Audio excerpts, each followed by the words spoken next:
안녕하세요. 우리가 살고 있는 이 세계 금융 시스템, 그 보이지 않는 깊은 곳에서 아주 거대하고 또 조용한 변화가 일어나고 있습니다. 오늘 분석에서는 바로 그 숨겨진 이면을 한번 들여다보겠습니다. 사실 우리가 팬데믹이나 여러 지정학적 문제에 정신이 팔려 있는 사이에요. 금융세계의 규칙 자체가 소리소문 없이 바뀌어버렸습니다. 그리고 그 결과 누구도 제대로 보지 못했던 새로운 종류의 위험이 바로 우리 곁에 와 있습니다. 이 거대한 변화를 이해하려면 그 시작점으로 거슬러 올라가야 합니다. 바로 2008년 금융위기죠. 그 사건 이후에 금융 시스템이 얼마나 근본적으로 재편되었는지부터 한번 살펴보겠습니다. 자, 예전에는요, 금융 시스템이라고 하면 몇몇 거대 은행들이 한국모함처럼 딱 버티고 시장을 이끌었잖아요. 그런 함대 같은 모습이었죠. 근데 지금은 완전히 달라졌습니다. 수많은 금융기관들이 거미줄처럼 얽혀있는 거대한 시장 그 자체가 중심이 된 세상으로 바뀐 겁니다. 바로 이 지점, 이 근본적인 변화가 오늘 이야기의 시작점이라고 할 수 있겠네요. 자, 그럼 이제부터 본격적으로 한번 추적을 시작해 볼까요? 우리가 마주하게 된 첫 번째 단서는요, 정말 역사상 유례를 찾기 힘들 정도로 폭발적으로 늘어난 정부 부채입니다. 2008년 위기 이전까지만 해도 금융의 중심은 민간 기업이나 가계 대출이었거든요. 그런데 위기 이후 상황이 완전히 180도 달라졌습니다. 각국 정부가 경제를 구하기 위해서 막대한 돈을 풀기 시작했고요. 그러면서 이제 금융의 엔진은 정부가 발행하는 국채가 된 거죠. 여기 그래프에서 보시는 것처럼 그 무게중심의 이동은 정말 극적이라고 할 수 있습니다. 여기서 아주 중요한 질문이 하나 생깁니다. 이렇게 어마어마하게 쏟아져 나오는 정부 빚을 대체 누가 다 사들이고 있는 걸까요?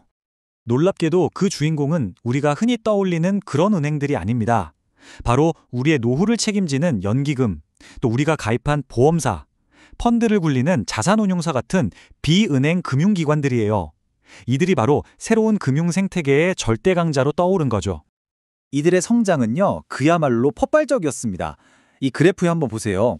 전통 은행들의 자산 규모가 GDP 대비 164%에서 177%로 완만하게 성장하는 동안에요.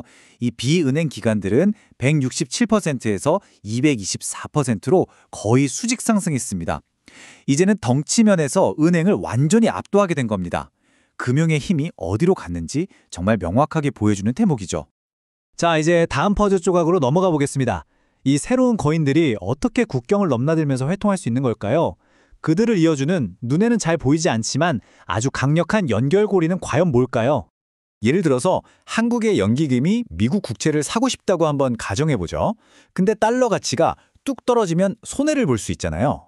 바로 이 환율 위험을 없애기 위해 쓰는 금융기술이 FX 스왑이라는 겁니다. 아주 간단히 말하면 미래의 어느 시점에 특정 환율로 원화랄 달러를 다시 맞바꾸기로 미리 약속을 해두는 일종의 안전장치인 셈이죠. 근데 이 시장의 규모 정말 상상이 가시나요?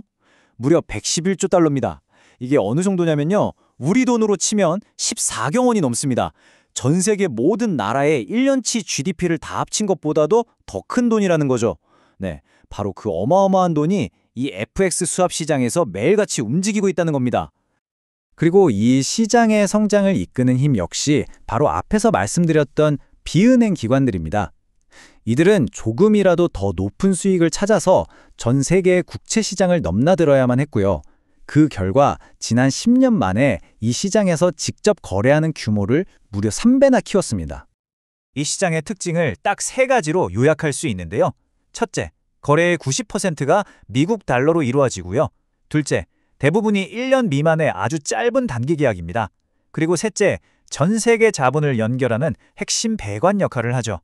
이 3가지가 합쳐지면서 전 세계 금융을 순식간에 마비시킬 수도 있는 극도로 빠르고 민감한 시스템의 심장부가 만들어진 겁니다. 네, 바로 이 지점에서 진짜 문제가 수면 위로 드러납니다. 이렇게 더 빠르고 더 강력해진 시스템은요, 과거와는 전혀 다른 우리 눈에는 잘 보이지 않는 새로운 위험을 그림자처럼 품고 있다는 사실입니다. 보통 은행이 돈을 빌려주면 대차대조표, 그러니까 회계장부의 기록이 딱 남잖아요. 그래서 위험을 추적할 수가 있죠. 하지만 이 11조 달러 규모의 FX 스왑 거래 대부분은요, 공식 장부에 기록되지 않는 부의 거래입니다. 이건 마치 공식적인 재산 목록은 없는데 실제로는 존재하는 거대한 빚 같은 거예요. 분명히 존재하는데 보이지 않는 위험인 셈이죠. 이 보이지 않는 위험은 세 가지 연쇄적인 문제를 낳습니다. 첫째는요, 시장의 아주 작은 충격에도 시스템 전체가 훨씬 크게 흔들린다는 거고요. 둘째, 일단 문제가 터지면 그 전염 속도가 과거와는 비교도 안 되게 빠릅니다. 그리고 가장 무서운 세 번째, 이 모든 게 장도 밖에서 벌어지다 보니까 규제 당국은 다음 위기가 어디서 어떻게 자라고 있는지 알기가 극도로 어렵다는 겁니다. 이건 거의 눈을 가리고 운전하는 거나 마찬가지죠.